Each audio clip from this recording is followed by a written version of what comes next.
Big Boss season 9 கோப்பையை வென்றிருக்கிறார் திவ்யா கணேஷ்.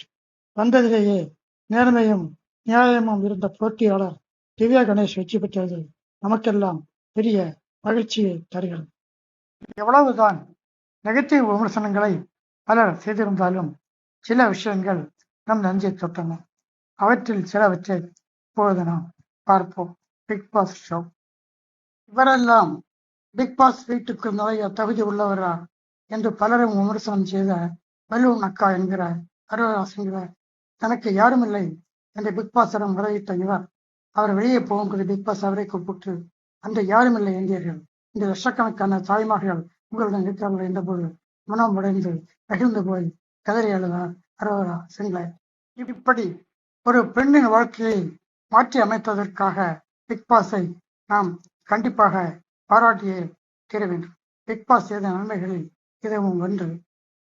இறுதியில் கண்டஸ்டன்ஸ் உணர்ச்சி வசப்பட்டு அழுத குறும்படம் திரையிடப்பட்டு காட்டப்பட்ட போது அது முடித்தவுடன் உண்மையிலேயே கண்டஸ்டன்ஸ் ஒருவரை கட்டி அணைத்துக் கொண்டு கதறி அழுதார். உண்மைதான், கல்லூரியின் கடைசி நாளில் மாணவர்கள் அழுவதைப் போல இருந்தது. நமக்கும் கண்கள் கலங்கின என்பதை மறக்க முடியாது. ஆனால் எதற்கும் அசையாமல் அந்த வீட்டில் ஒருவர் இருந்தால் அவர் வாட்டர்மெலன் ஸ்டார் திவாகர் தான். வந்தது முதலேயே அவரது கண்கள் எல்லாம் திவ்யா மீதுதான். திவ்யா அவரை தொடக்கூட சம்மதிக்கவில்லை. ஆனால் அவர் கண் முன்பே திவ்யாவை தூக்கி பட்டம் சுழற்சி அத்தனை கண்டஸ்டன்ஸும் அவரது பயிற்சியலை கிளப்பினார். அந்த கடுப்பில் இருந்தார் வாட்டர்மெலன் ஸ்டார் திவாகர். இவரெல்லாம் என்ன மாதிரி பிறவி என்பதே யாருக்கும் தெரியவில்லை. வந்ததிலிருந்து கடைசி வரைக்கும் அவரது நினைப்பெல்லாம் திவ்யாதான்.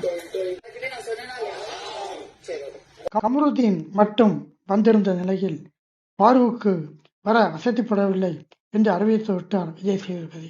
இருந்தாலும் யாரும் எதிர்பாராமல் ஸ்டேஜுக்கு வந்து சர்ப்ரைஸ் கொடுத்தார் பார்வதி. பார்வதியின் வருகை மிகவும் சாதாரணமாகவே போய்விட்டது.